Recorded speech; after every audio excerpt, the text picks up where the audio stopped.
Ce podcast a été réalisé avec le soutien du service du tourisme d'affaires de Visite Wallonia.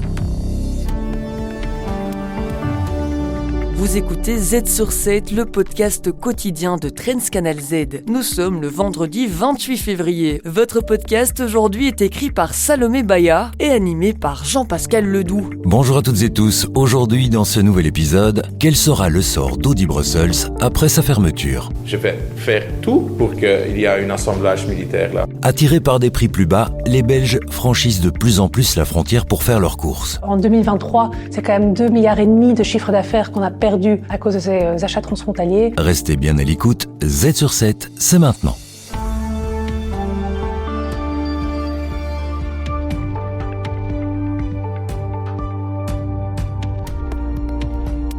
Z sur 7 à la une.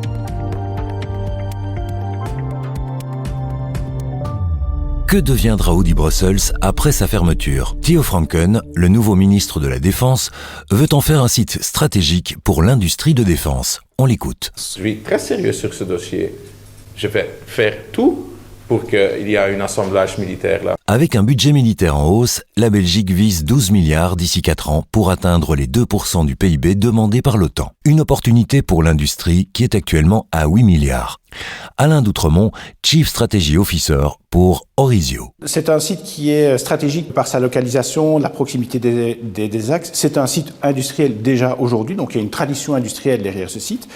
C'est un site qui a une taille qui est tout à fait exceptionnelle aussi, et de ce fait-là même, il peut avoir une utilisation industrielle sans aucun souci. La Belgique veut-elle renforcer ses capacités ou innover ? L'industrie couvre déjà plusieurs domaines, mais on doit s'adapter aux besoins de demain. Les possibilités sont quasiment infinies. On peut parler d'aviation, on peut parler de drones, on peut parler de munitions, on peut parler d'une série de défis qui sont aujourd'hui ceux de la défense belge et européenne, parce qu'il ne faut pas oublier non plus que tout ça, évidemment, doit se réfléchir dans un cadre européen, de manière à ce qu'on puisse vraiment profiter de ce site pour en faire quelque chose qui permette à la Belgique de retrouver une place dans l'Europe de la défense. Reste la question du financement. Qui investira ? Et quel sera le coût de la dépollution et de la transformation du site ? L'argent reste toujours le nerf de la guerre. Vous avez des coûts de dépollution, vous allez avoir des coûts de reconversion du site pour adresser les besoins de la défense. Vraisemblablement, il y a de nouveaux investissements qui vont devoir être consentis. Donc tout ça doit se regarder d'un point de vue écologique, d'un point de vue social, parce qu'on a besoin de ressources également, d'un point de vue financier, d'un point de vue technologique. Le prix de l'acier, jusqu'à 3 fois plus cher en Belgique qu'aux États-Unis ou en Chine, et les coûts énergétiques pèsent sur la compétitivité du secteur. Malgré ces défis, l'industrie de défense y voit une occasion unique pour Bruxelles. Pour Alain Doutremont, avoir un site d'une telle envergure à Bruxelles est une opportunité à ne pas manquer, malgré les contraintes politiques, économiques et environnementales. Le secteur de la défense compte plus de 7000 emplois directs et plus de 12 000 emplois indirects. La reconversion du site Audi pourrait potentiellement renforcer cet écosystème. Reste à voir si cette ambition politique pourra se concrétiser.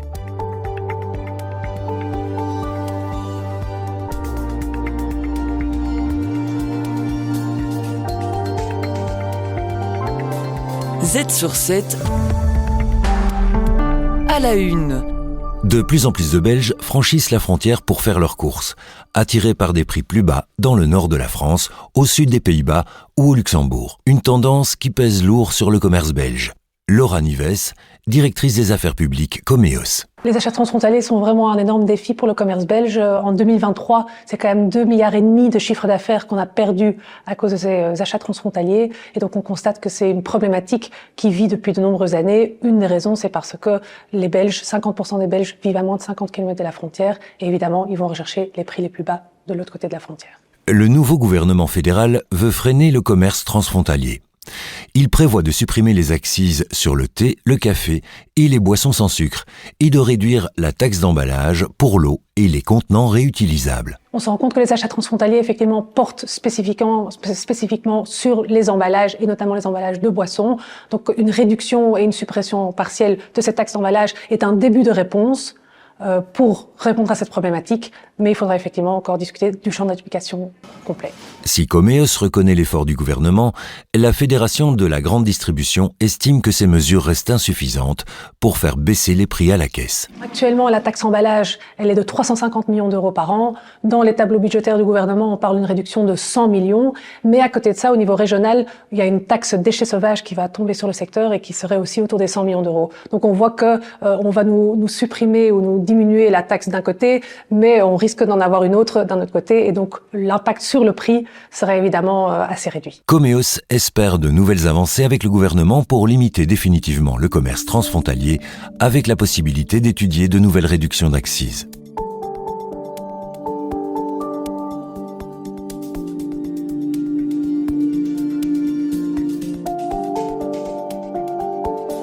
Z sur 7 à la une.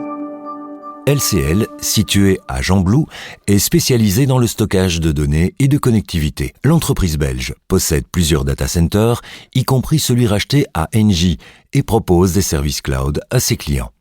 Baudouin Colreuil, Chief Market Development Officer. Nous avons des clients en tout genre, à savoir tant les pouvoirs publics que des entreprises, également des entreprises bien sûr spécialisées dans l'IT et l'objectif étant bien sûr de les servir tous de la même manière. L'entreprise investit dans les énergies renouvelables pour accélérer sa croissance en installant 3 nouvelles éoliennes à Rumst, Kontich et Dendermonde. LCL est une société qui investit là maintenant 120 millions, dont 20 millions en durabilité et 13 millions spécifiquement dans la construction de 3 éoliennes. Au total, nous avons une croissance de plus de 10% par an et l'objectif est bien sûr de continuer à nous étendre en Belgique. Avec des éoliennes de 2,3 MW chacune, LCL a aussi élargi son parc photovoltaïque, passant de 2 à 3300 panneaux l'année dernière. L'objectif, produire 40% d'énergie verte d'ici 2030. L'objectif des investissements que nous faisons en termes de durabilité est double. D'une part, participer bien sûr à la transition énergétique, où ensemble, avec d'autres partenaires, nous faisons en sorte à ce que nous puissions évoluer vers quelque chose qui est durable. D'autre part, bien sûr, aussi garantir une stabilité en termes énergétiques dans nos data centers, où un prix stable, reste également un élément prépondérant. Grâce à une production accrue d'énergie propre, le développeur belge de centres de données réduit sa dépendance et se protège des fluctuations du prix sur le marché.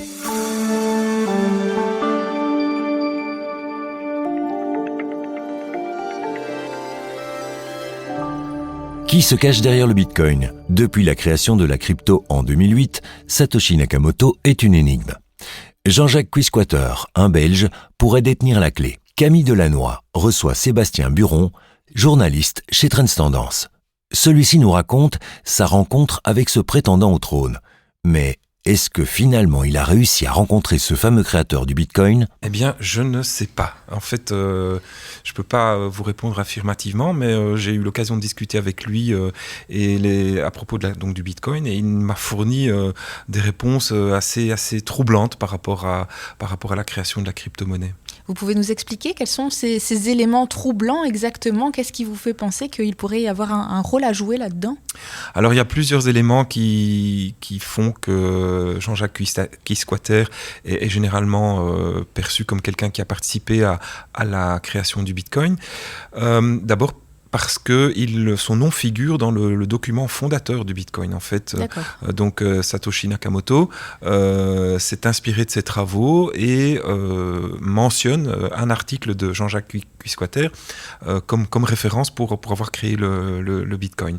Ça, c'est un premier élément. Et lui-même, Jean-Jacques Quisquater, a l'air d'avoir rencontré ou de connaître, en tout cas, si pas Satoshi Nakamoto, parce qu'il dit qu'en fait, c'est pas une personne isolée, mais que c'est un groupe de personnes. Et il dit même qu'il y aurait 5 ou 6 personnes dans ce groupe qui auraient participé à la création donc, du Bitcoin. Donc, il connaît pas mal de choses, ce qui est assez surprenant, en fait, et des choses qui sont très détaillées. Il donne, en fait, des éléments assez précis que peu de gens connaissent, en fait. C'est ça qui a attiré votre attention. Oui, c'est ça. Donc, par exemple, de nouveau, pour le document fondateur du Bitcoin, il suggère le fait qu'il y aurait eu plusieurs versions. Et il donne même le chiffre de 3 versions. Et il explique, dans l'interview qu'il nous a accordée, que dans la première version, dans une des versions originales donc, de ce document fondateur, il aurait même dû figurer à 2 reprises comme référence. Et que donc dans le document final, il n'y figure qu'une seule fois.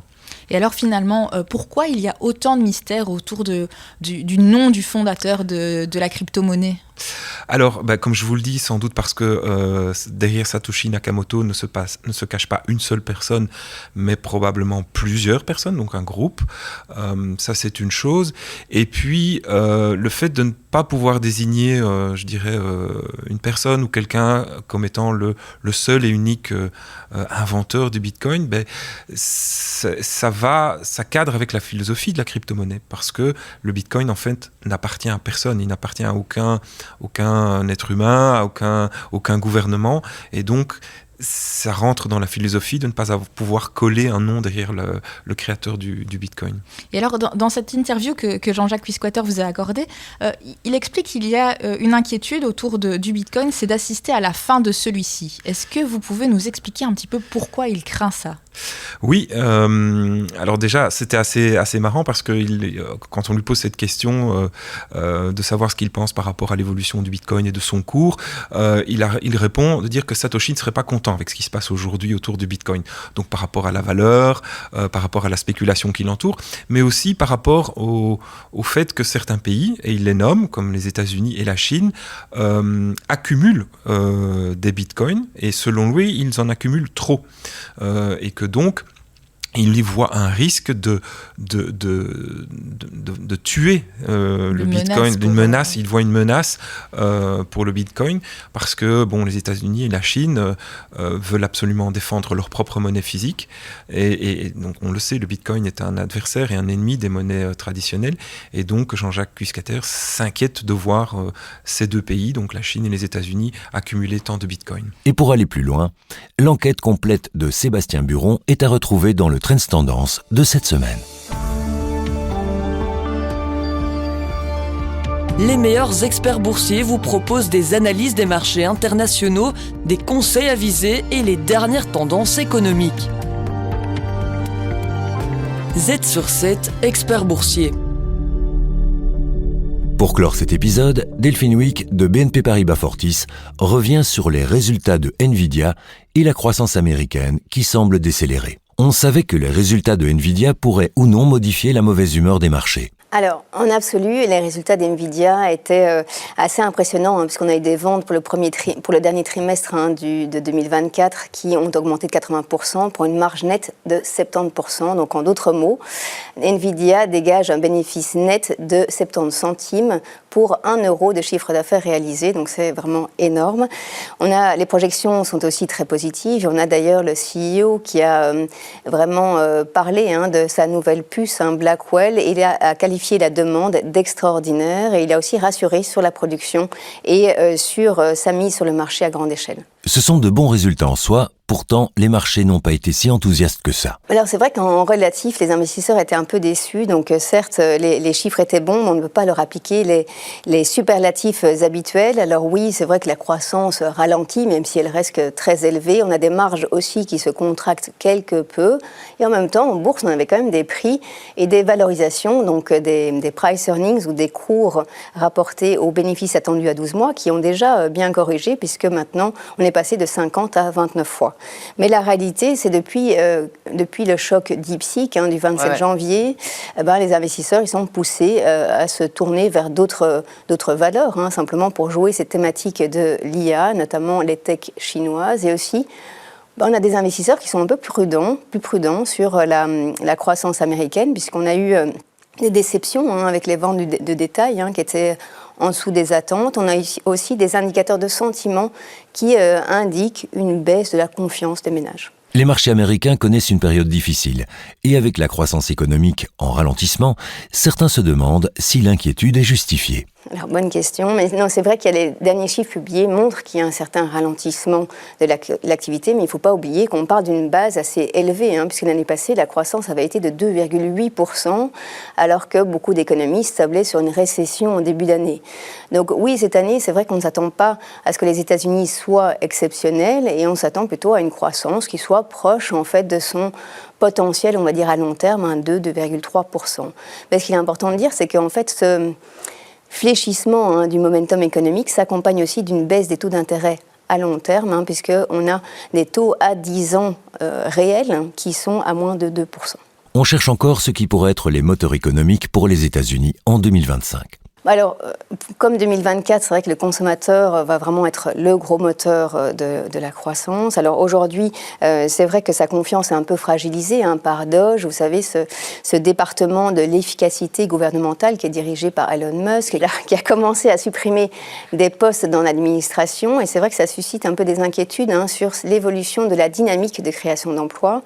Et aujourd'hui, on a eu les demandes d'allocation chômage qui ont été publiées, qui étaient un peu au-dessus des attentes, mais qui n'indiquent pas du tout une récession imminente. Mais d'autres moteurs pourraient rebooster tout cela. Cette année-ci, vraiment, un des moteurs, ça devrait être les investissements d'entreprises, qui devraient un peu compenser les moindres dépenses publiques. Alors c'est vrai que Donald Trump, qui revient à la Maison-Blanche, et son programme, on va dire, néolibéral, pro-business, avait réussi à réveiller ce qu'on avait appelé, on en a déjà parlé, des esprits animaux. Donc c'est vraiment cette soif d'entreprendre, de prendre des risques, d'investir. Et d'ailleurs, les dirigeants avaient vraiment augmenté significativement leurs dépenses d'investissement. Mais attention, ce ne sont que des intentions pour l'instant. Pour terminer, l'inflation est un des points les plus hauts dans les craintes que les consommateurs ont par rapport à l'inflation américaine. Mais c'est vrai que c'est une source d'inquiétude, justement, ces nouvelles taxes douanières que pourrait mettre en place Donald Trump et sur les hausses de prix que cela pourrait engendrer. Et d'ailleurs, comme on disait,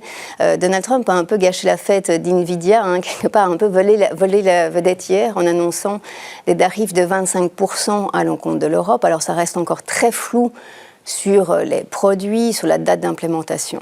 Mais c'est vrai, revenons juste sur les hausses de prix. C'est vrai que force est de constater que depuis le début de l'année, on a des anticipations d'inflation à court terme qui ont vraiment fortement monté. À 1 an, on a 4%, à 2 ans, plus de 3%. Donc ça montre bien que le marché s'attend à un sursaut d'inflation, mais ce sursaut devrait quand même rester temporaire, parce que si on regarde les anticipations à plus long terme, donc à 10 ans, là, elles restent vraiment très bien ancrées à 2,5%, 2,3% même.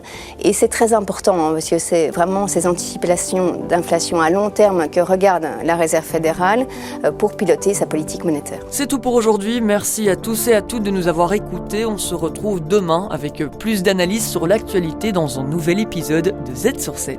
De quoi allons-nous parler demain ? Dans votre épisode de demain, vous retrouverez notamment Hamid Faljaoui et son regard décalé sur l'actualité de la semaine. Z sur 7 se termine pour aujourd'hui. Merci de votre écoute et à demain.